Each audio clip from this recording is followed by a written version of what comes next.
Oi pessoal, tudo bem? Hoje eu vou continuar trazendo para vocês as notícias de pré-temporada agora sobre Ferrari, Renault e Toleman. Na Grand Prix International número 90, a primeira e importante notícia sobre a Ferrari dá conta de que o modelo 126 C4 M2 modificado no final da temporada de 1984, em dezembro ele conseguiu quebrar o recorde da pista de Fiorano tanto com o Alboreto quanto com o Arnoux.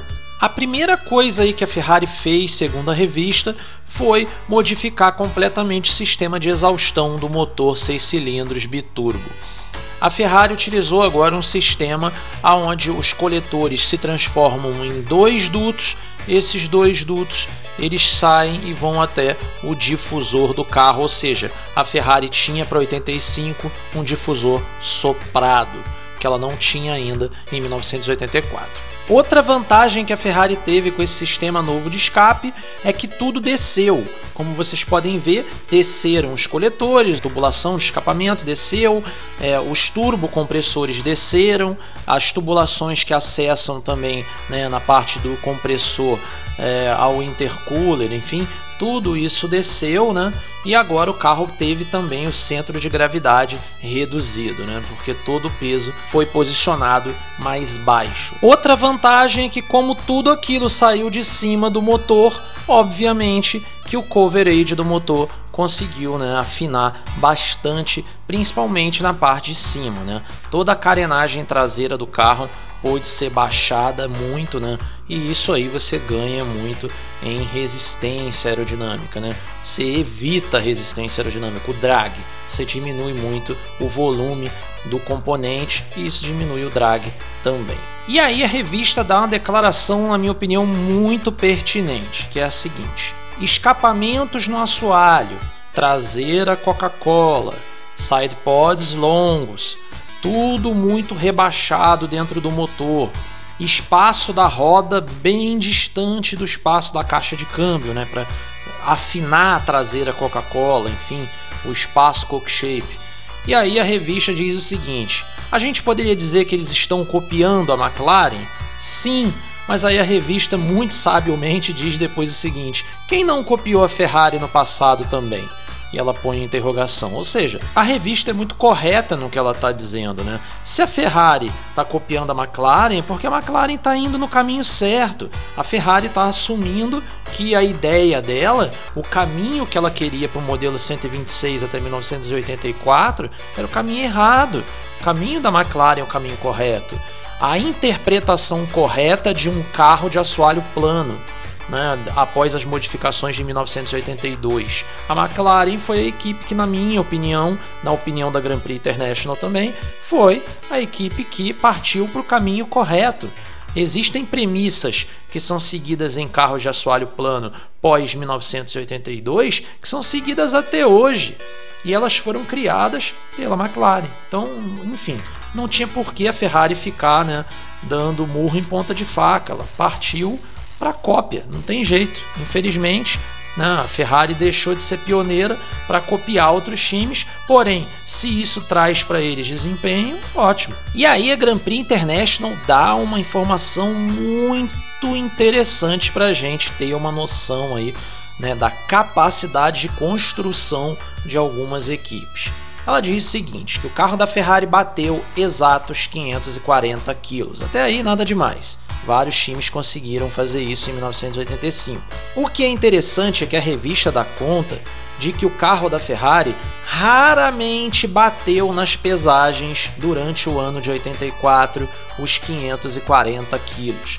A média, segundo a revista, era 580 quilos na maioria das pesagens. Ela diz, principalmente após o meio da temporada, estava 40 quilos acima do peso. Se eu falei para vocês no vídeo passado que o da Ren com 20 já era uma enormidade, 40, meu Deus do céu, é um negócio realmente ignorante, Outra notícia importante aí sobre a Ferrari é que o Mauro Forghieri, estava de saída da Ferrari. Na verdade, ele não ia sair da companhia, ok? Ele ia sair da Ferrari de Fórmula 1. O Forghieri, segundo a revista, ele falha no projeto do modelo 126 C4 e a revista dá conta de que o Enzo Ferrari não foi capaz de perdoar o Forghieri pelas falhas cometidas no ano de 1984. Ou seja, o comendador foi implacável, tirou o Forghieri de frente da equipe. Primeiro dividiu, passou o chassi o Harvey Postlethwaite, e depois ele tirou o Forghieri do desenvolvimento de chassis da equipe Ferrari e também do desenvolvimento de motores, que ele ficou responsável até o mês de dezembro de 1984, ok? Então o Forghieri estava fora da equipe. Para o lugar dele no desenvolvimento de motores entrou o Renzetti, ok? E o Postlethwaite continuou no desenvolvimento do chassi. A ordem do Enzo Ferrari, segundo a revista, para 1985 era: mudem tudo e façam o modelo 126 C4 funcionar. Mudem absolutamente tudo o que for necessário para fazer o carro ser rápido. E aí a revista dá conta de que o Postlethwaite ele tinha dois caminhos a seguir. Um caminho mais arriscado, que era pegar e redesenhar o carro por completo, ou seja, praticamente fazer um carro novo.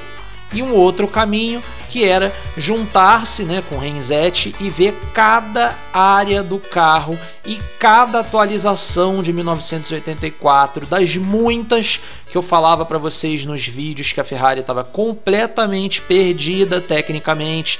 Ela ia simplesmente gastando recursos financeiros e testando coisas que ela não tinha nenhuma noção de se iam funcionar ou não, e a maioria não funcionava.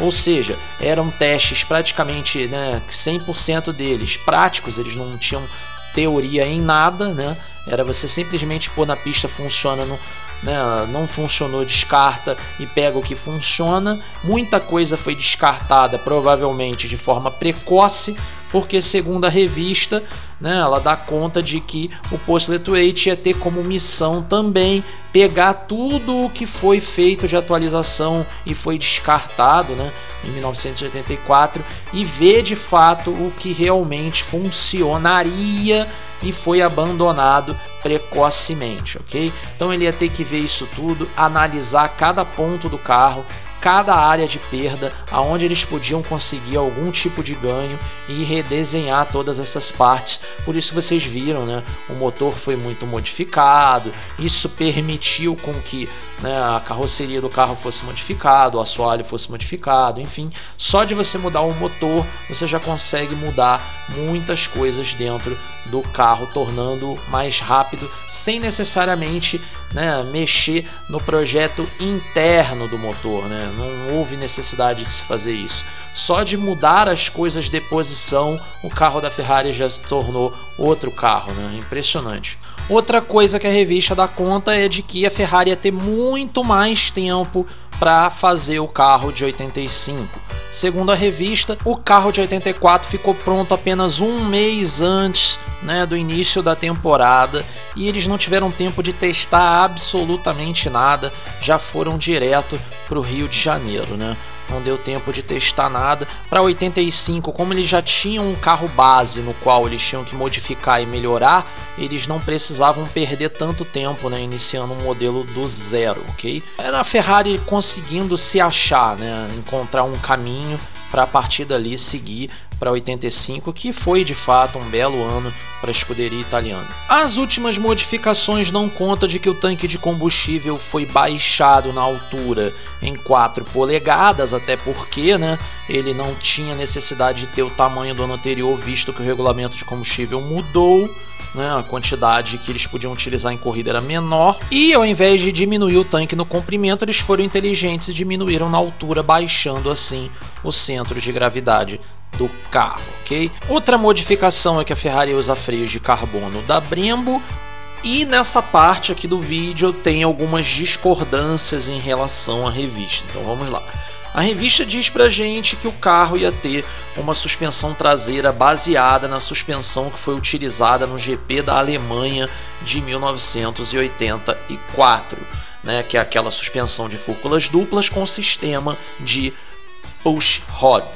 O problema é que essa suspensão estreou na Áustria, segundo todas as outras fontes que eu tenho. Então a gente tem aí uma inconsistência.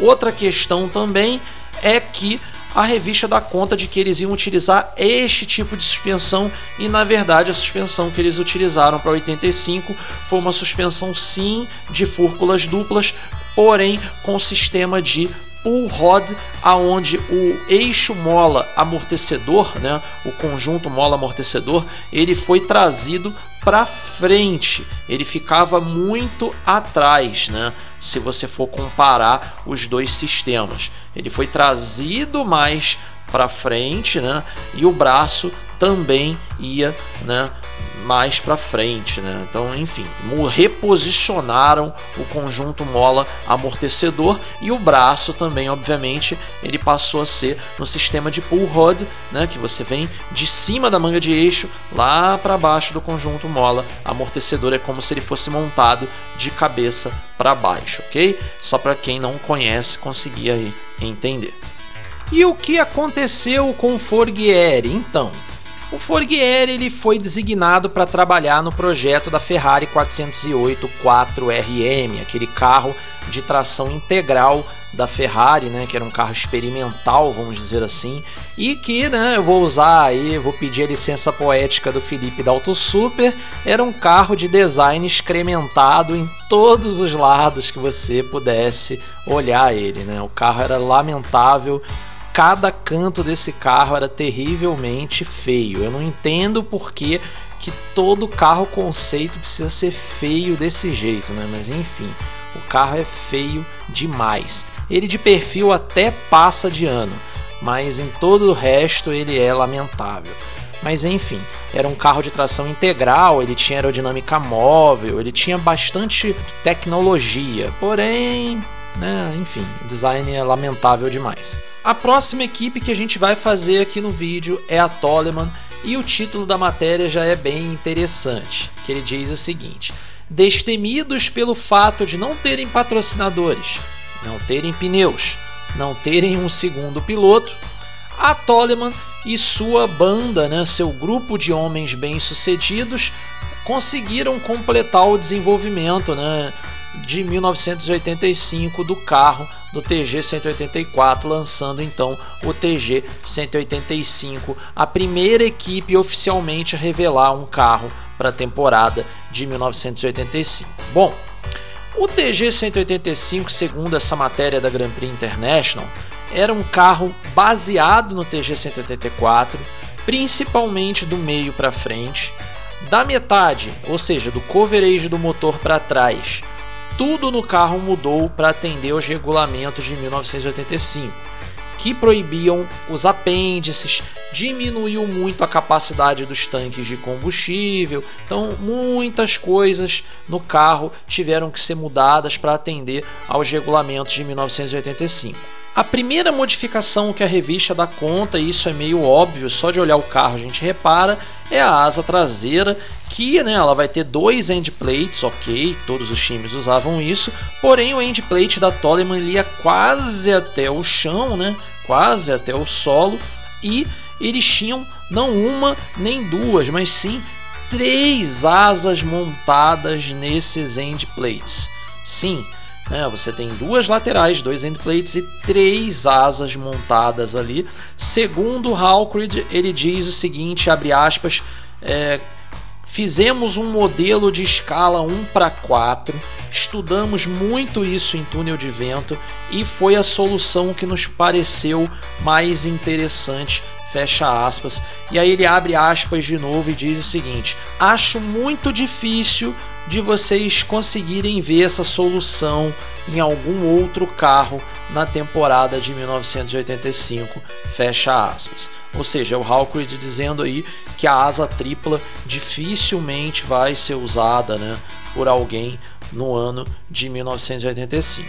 A terceira asa aí dessa asa tripla, né, que a revista chama, na verdade é um braço de ligação ali, né, para estruturar toda a asa, né, para que ela não saia voando literalmente por aí, né. Então o que acontece? É uma estrutura parafusada aos endplates e parafusada, né, a caixa de câmbio. Ela inicialmente foi provavelmente ali de alumínio, né, nesse carro aí da exposição, né? Porém, durante a temporada, o componente real vai ser de fibra de carbono e ele vai ter um design de W, né? Na verdade, ele não vai ser reto assim como na apresentação do carro. Ele vai ter um formato de W e ele vai se parecer bastante com o formato dos difusores dos carros, né, que a gente via na temporada de 1985 e que a Toleman não tinha, né? Então eles vão ter ali um design parecido com um difusor que na verdade vai ter duas funções, né? Ele vai servir como um mini difusor e também vai servir para estruturar a asa traseira do carro, evitando assim o uso de pilares centrais, né, que o Joseph Katz ensina pra gente lá, né, que os pilares centrais tiram muito da eficiência de uma asa, né? Então a sensação que eu tenho é que o Rory Byrne nessa época ele era totalmente contra o uso de pilares centrais. Ele tentava de todas as maneiras possíveis não utilizar esse tipo de aparato para estruturar as suas asas traseiras. Ele no início utilizava aqueles sistemas tubulares, né? E depois que as asas dele simplesmente saíram do carro voando lá no GP da Alemanha, e aí ele arrumou um esquema onde ele não precisa mais colocar um suporte na asa, né, principal, na que está mais acima. Ele conseguiu, né, colocando uma asa mais embaixo e o suporte é preso nessa asa. Muito inteligente o aerofólio da Toleman. A revista dá uma informação que eu não concordo muito. Ela diz, por exemplo, que toda a traseira agora é 100% coberta. E na verdade não era, né? Porque vocês veem que tudo era coberto por cima, né? Mas ali ao lado da caixa de câmbio, entre a caixa de câmbio e o pneu traseiro, não era coberta ainda não, né? Ou seja, a traseira Coca-Cola da Toleman estava acontecendo, estava começando, porém não era completa ainda, né? Você tinha toda a caixa de câmbio exposta, toda a parte de coifa de eixo, né? Todas as conexões de suspensão, tudo isso ainda estava exposto, né? Tudo isso ligado à caixa de câmbio e tudo exposto. A revista dá conta de que a injeção eletrônica da Toleman, né, feita pelo Brian Hart, foi totalmente modificada para 1985 e ela agora era 100% eletrônica. E eles dão conta também que eles iam usar a tecnologia de fibra ótica. Outra coisa que a revista dá conta também é que a Toleman ia fabricar pela primeira vez na sua história suas caixas de câmbio. Porém, a caixa de câmbio que estava apresentada, né, na revelação do carro ali era uma caixa de câmbio fake, porque eles ainda estavam desenvolvendo a caixa de câmbio própria para 1985.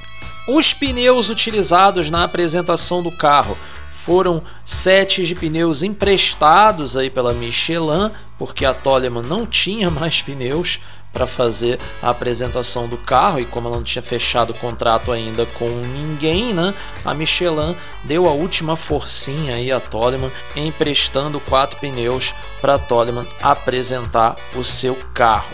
Outra coisa interessante é que a revista brinca com Rory Byrne, dizendo que ele se negou a abrir o coverage do carro porque a caixa de câmbio era uma caixa falsa, né? Então, por causa disso, ele não se mostrou disposto a abrir, né, o coverage do carro para mostrar o motor 415T, né, para os repórteres, igual a Ren fez, né, tempos depois, né. A última curiosidade aí, o mais interessante para um personagem nessa história toda que estava indiretamente envolvido, que foi o Roberto Pupo Moreno, é que o Moreno fez muito bem em ter assinado com a Gales e não ter esperado a Toleman. Por quê? Segundo a Grand Prix International, a Toleman estava à espera de 2 pilotos, o François Regnault e o Piercarlo Ghinzani. A história é a seguinte, eu vou tentar explicar para vocês. O Johansson era o piloto titular do time, estava tudo certo, tudo fechado. E o segundo piloto seria, segundo a revista, o piloto que trouxesse os pneus para a Toleman. Sim, esse seria o segundo piloto. Segundo a revista, o Regnault tinha uma proximidade muito grande com a Goodyear e o Ghinzani a mesma coisa para com a Pirelli, ou seja, cabia a cada um deles conseguir os pneus. Quem conseguisse os pneus seria o segundo piloto da Toleman, ou seja, a Toleman não estava pensando no Roberto, segundo a Grand Prix International, porém ela não fechava as portas para ninguém. Então, né, o Roberto conta essa história, que ligava para o Hawkridge, enfim, para saber a situação, como estava, se ele ia ou não ser chamado, e eles não diziam nem que sim, nem que não, né, porque eles não iam fechar portas com ninguém. E o Roberto, vendo que a coisa estava se arrastando, ele correu atrás, né, e garantiu um assento para 1985 na Fórmula Indy, o que ele fez muito bem, porque se ele fica esperando a Toleman, ele ia tomar um bolo do time inglês. Acabou que nem Ghinzani nem Renault conseguiram pneus para Toleman num primeiro momento. É muito importante a gente dizer isso. O que aconteceu então? A Toleman conseguiu pneus porque ela compra o espólio da Spirit e consegue então dessa forma os contratos. O contrato Carhartt era inútil, né, porque ela já tinha. Então ela vai conseguir os contratos aí com a Pirelli. Porém, a Spirit só tinha contrato para fornecimento de pneus para um único carro. E aí o que acontece?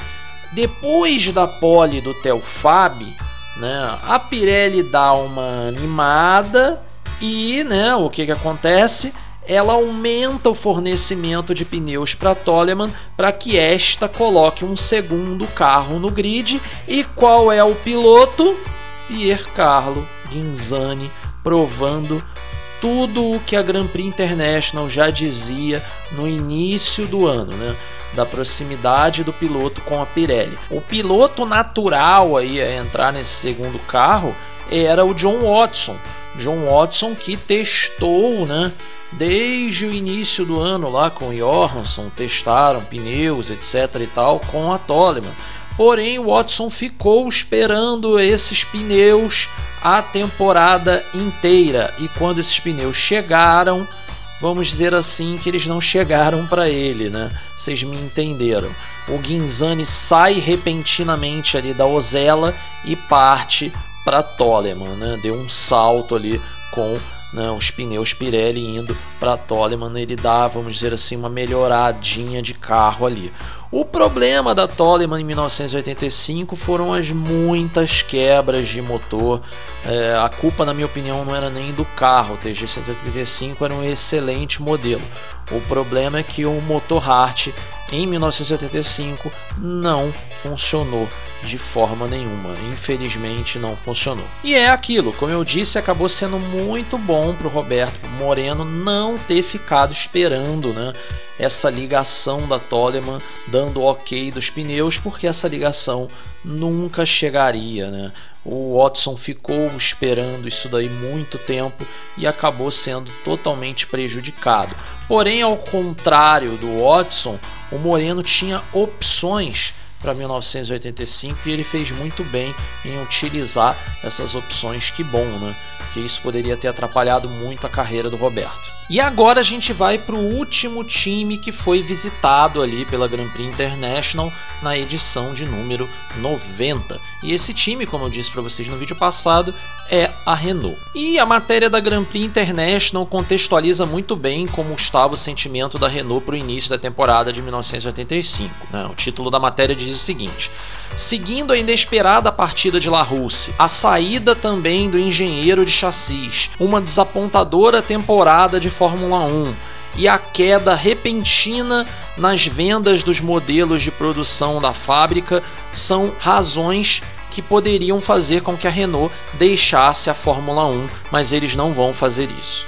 É mais ou menos isso, né, que a matéria está querendo dizer nesse título aí. Porém, né, é importante a gente contextualizar que havia sim uma guerra dentro da Renault para que a Renault não saísse de fato da Fórmula 1, mas para que a equipe fosse privatizada usasse de repente algum outro nome, enfim, porém que ela deixasse a categoria como suporte de fábrica, ou seja, a Renault ia ter que ser uma equipe privada, eles iam ter que buscar patrocinadores, eles iam ter que se virar, né? E pessoas que ficassem na equipe perderiam seus cargos, benefícios, empregos na matriz Renault, né? Na França.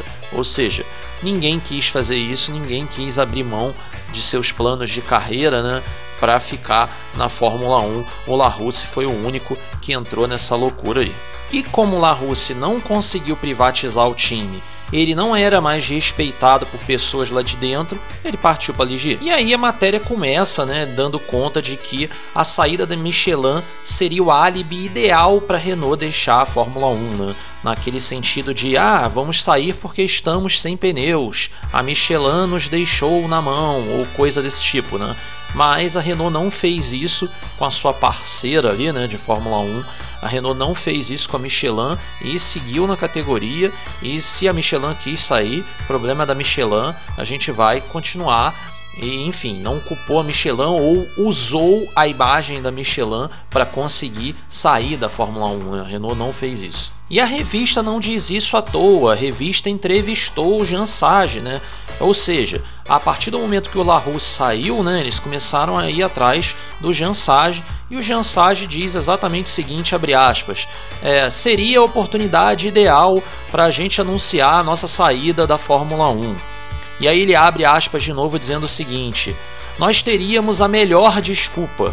Nós estávamos de fato preocupados com o sentimento anti-Fórmula 1 que estávamos ouvindo após a saída da Michelin. Ninguém apontaria um dedo sequer para nos acusar de nada caso nós tivéssemos saído, mas nós não vamos fazer isso, vamos seguir com os nossos planos na Fórmula 1, vamos continuar em frente. Ele termina mais ou menos dessa forma aí a resposta dele. Só contextualizando, quando ele diz essa questão sobre o sentimento anti-Fórmula 1, né, está crescendo por causa da saída da Michelin, ele fala sobre algo que o Larousse também comentou na entrevista Grand Prix International, que muita gente dentro da Renault, né, começou a sentir que era hora de sair por causa da saída da Michelin. Eles já sabiam que o carro não estava muito bom e agora eles perderam uma enorme vantagem que eram os pneus Michelin, né? Agora, por exemplo, Lotus e várias outras equipes iam ter à disposição os mesmos pneus que eles, né? Então, enfim, seria uma perda para a McLaren, né? Uma perda gigantesca para eles, enfim, né? Porém, né, algumas equipes iam ter ganho, né? No caso da Lotus, por exemplo, né, que ia passar a ter os mesmos pneus da McLaren. Então, enfim, a Renault estava bastante preocupada com isso, de tomar pancada da Lotus o ano inteiro, né? Seria a oportunidade ideal para largar a categoria antes, né, de passar vexame. E aí, pessoal, o novo team boss, né, o Gerhard Todt, ele entrou para substituir o Larousse. E quando ele foi perguntado da saída do Larousse, né, e do Teytu, ele diz o seguinte, olhem e prestem atenção no que eu vou dizer aqui, vê se vocês vão concordar comigo. Ele diz o seguinte, abre aspas, a saída de Larousse e de Teytu foi uma reação patológica e em cadeia. Ou seja, dá a entender para mim que ele está dizendo que o Larousse já percebia que a equipe Renault de Fórmula 1 ia acabar, e o próprio Larousse diz isso, né, na entrevista que ele deu. Que ele diz, né, tem uma parte que ele diz, eu trouxe para vocês em vídeo, ele diz o seguinte, se for para privatizar o time e eles tiverem de perder seus cargos, comissões, salários, empregos, eles vão preferir acabar com o time. E aí o Todt também dá uma declaração que é a seguinte, ela é muito interessante. Ele, na verdade, pergunta ao entrevistador da Grand Prix International o seguinte, a Renault não estaria melhor desempenhando o papel de fornecedora e desenvolvedora de motores? Interrogação. Ele está questionando o entrevistador, ou seja, ele já meio que está propondo essa condição um ano antes do fim da equipe Renault. A sensação que eu tenho é que a Renault não conseguiu sair da Fórmula 1 em 1985.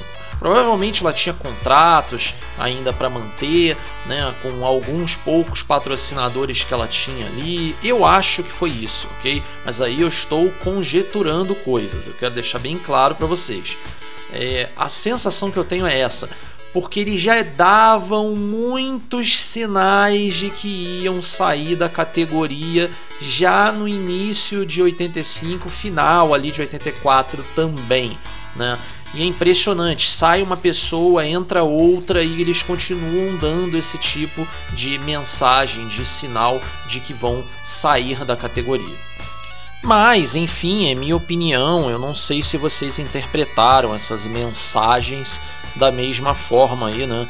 Nesses dois vídeos, né? No vídeo do LaRusse e agora nesse vídeo aqui, né? E meio que já tentavam diminuir o criticismo da imprensa, né? Tentando de alguma forma amansar a imprensa. Em que sentido? Olha, a gente podia ter saído, mas nós estamos ficando mais um ano. Não fomos covardes, não jogamos tudo nas costas da Michelin. Ou seja, dá a impressão de peguem leve, critiquem menos, parem de ficar comparando a gente com a Lotus, esse tipo de coisa, né? Porque a imprensa massacrava a Renault, né? Enfim, então é complicado esse tipo de coisa. Eu sinto que a Renault, desculpa a redundância, mas a Renault sentia muito as pancadas que ela tomava na imprensa e sempre, né, o Jean Sage ou o LaRusse, eles procuravam a imprensa para devolver, né? Então, enfim, e agora eles estão meio que fazendo esse meia-culpa, né? Erramos sim, deu tudo errado sim, mas não nos critiquem porque estamos dispostos a continuar. E aí o Totti tenta diminuir, atenuar a temporada de 1984, né, comentando alguns resultados, onde ele diz que foi total falta de sorte, na opinião dele, porque ele diz o seguinte: o Warwick, com 35 segundos de vantagem no Rio, bate com Lauda. Em Mônaco, a gente teve uma infelicidade na largada. Em Dallas, o Derek Warwick errou, né, e bateu sozinho. Em Monza, aí essa declaração é interessante, porque confirma o que a gente colocou no vídeo. O Tambay teve o cabo do acelerador rompido, né? Igualzinho eu contei para vocês em vídeo. Então, assim, a sensação que eu tenho é que a Renault fica tentando explicar o inexplicável, né? Ela fica tentando explicar para a imprensa que tudo era fruto de azar e que o RE50 era um carro muito bom. Enfim, o LaRusse também falava isso, né? Fica essa guerra imprensa-Renault. Uma coisa importante é que o Totti tratou de isentar os pilotos. Ele abre aspas e pergunta ao entrevistador da Grand Prix International o seguinte: quem poderia culpar os nossos pilotos que de tempos em tempos tinham mudanças psicológicas baseadas, né, no andamento da temporada de 1984? Ele pergunta, né?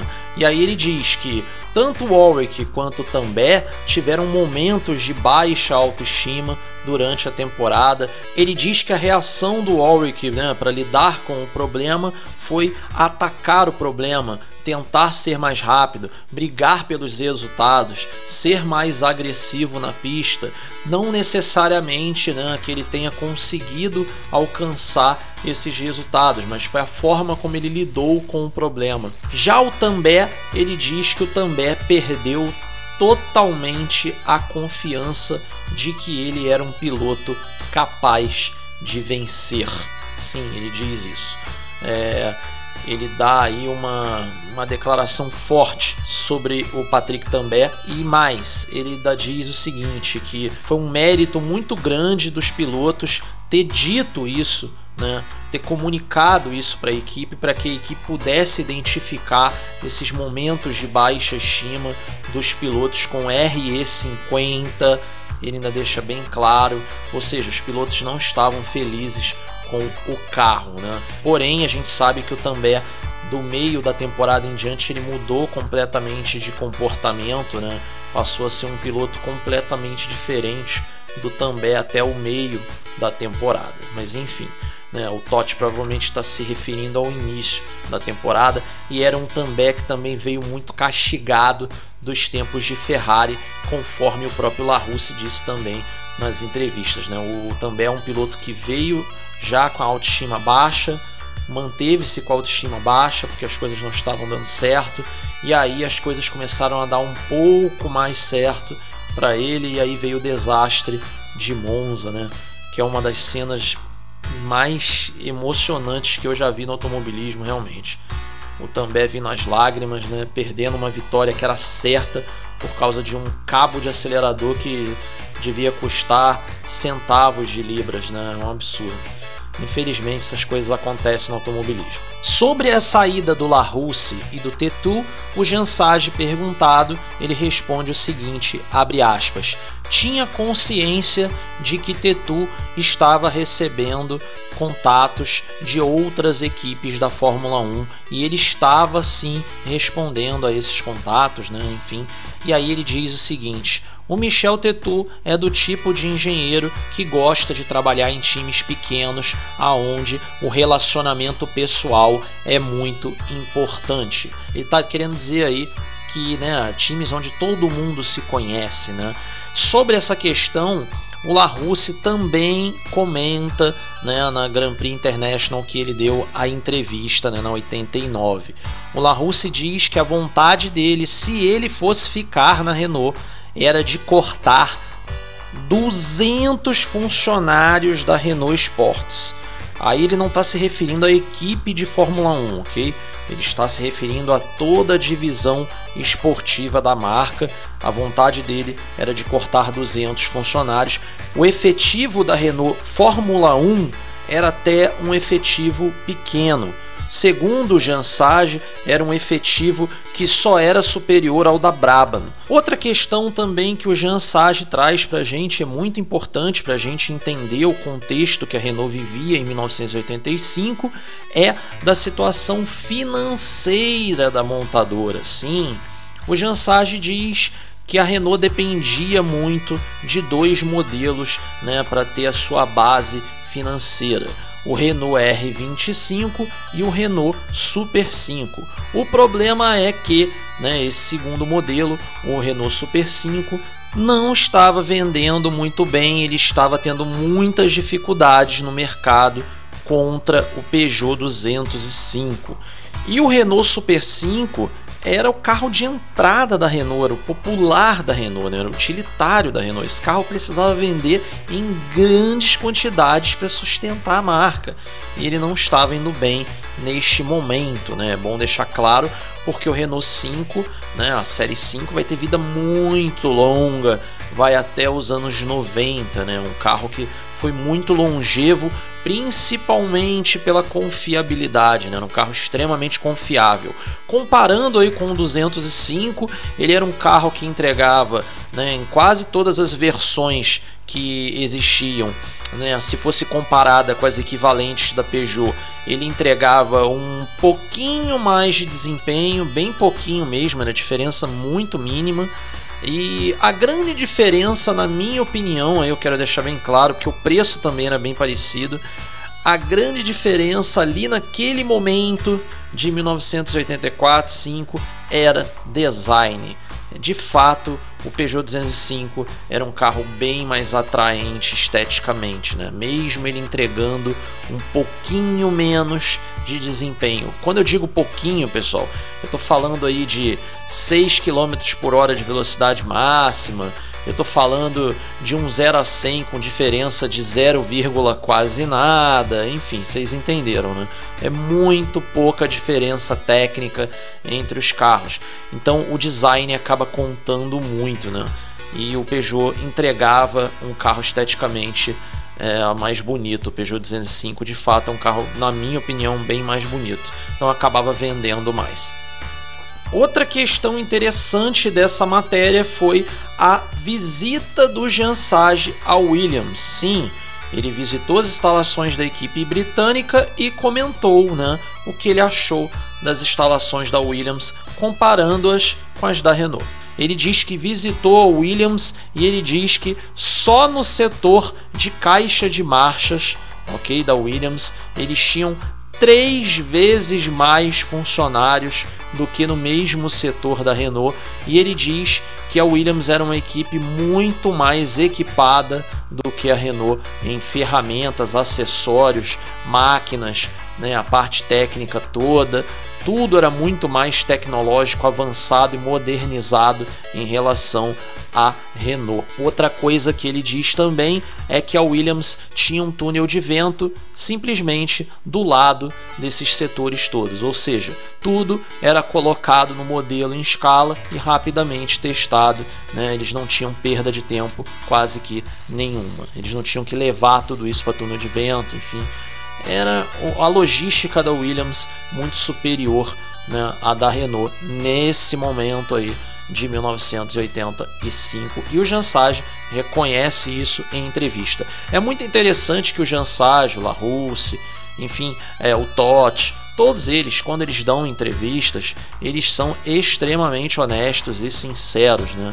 É impressionante, num nível assim que a gente não está acostumado nos padrões atuais, né? As coisas não funcionam mais assim. Hoje em dia uma declaração dessa era demissão na certa, né? Você dizer que o seu concorrente está melhor, você dizer que carro tal está vendendo mais do que o teu carro, isso está te impactando, enfim.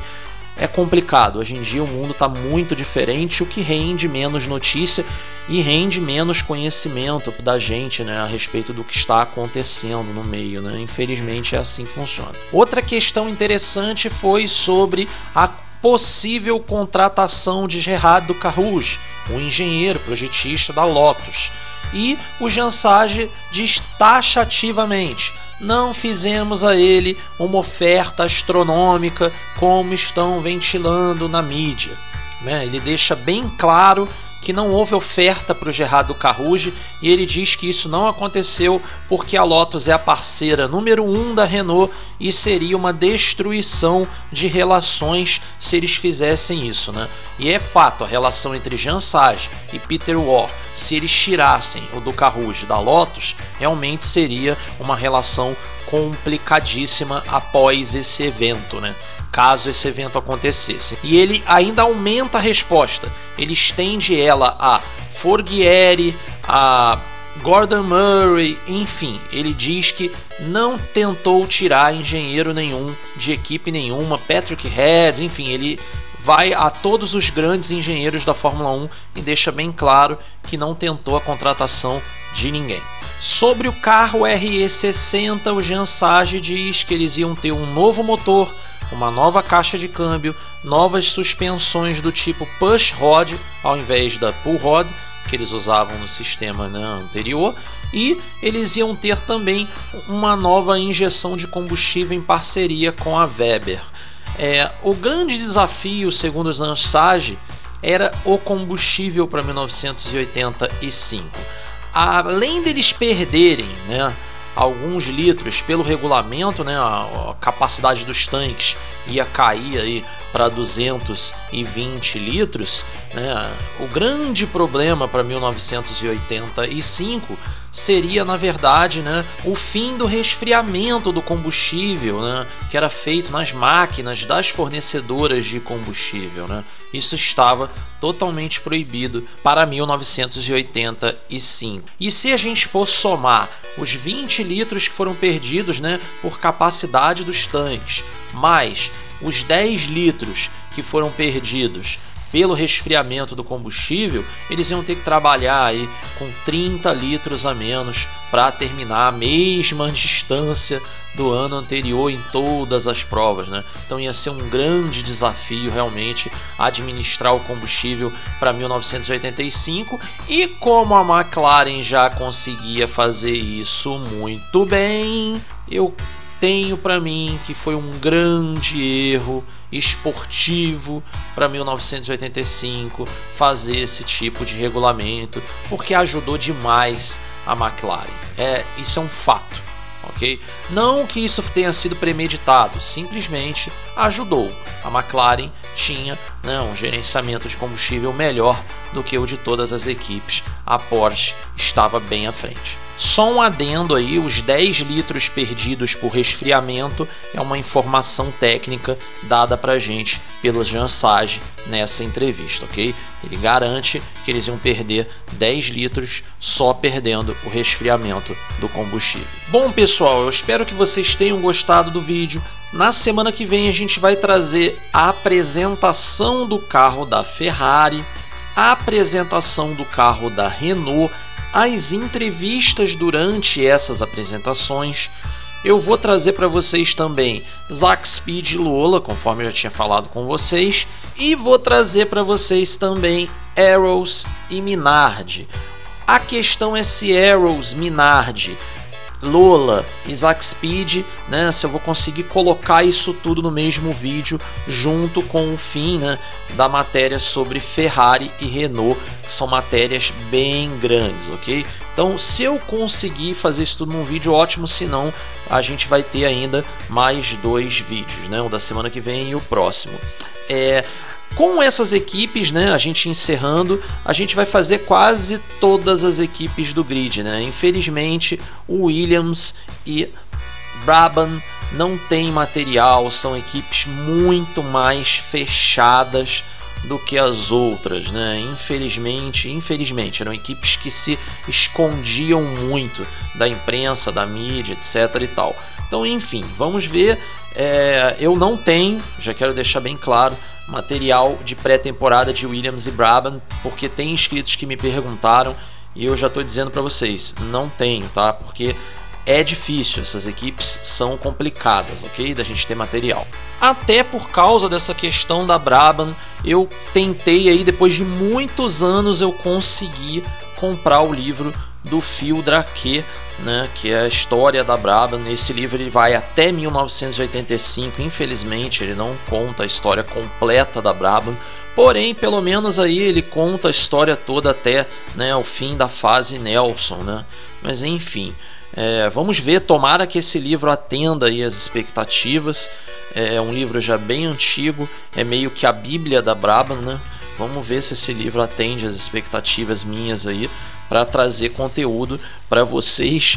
Garanto para vocês que foi uma busca insana. Eu ia comprar de um cara da Nova Zelândia, porém o livro estava num estado que ele considerava F-, então imagina, devia estar faltando até página, né, para estar num preço decente, que os preços desse livro estão altíssimos, e os que estão num preço mais em conta, quando você compra, o vendedor te avisa que já vendeu o livro, né? Então eu estou na busca por esse livro há um tempão.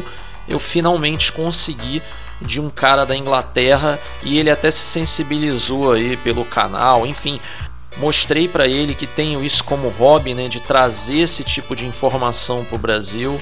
Enfim, e ele se sensibilizou aí e acabou me vendendo uma cópia.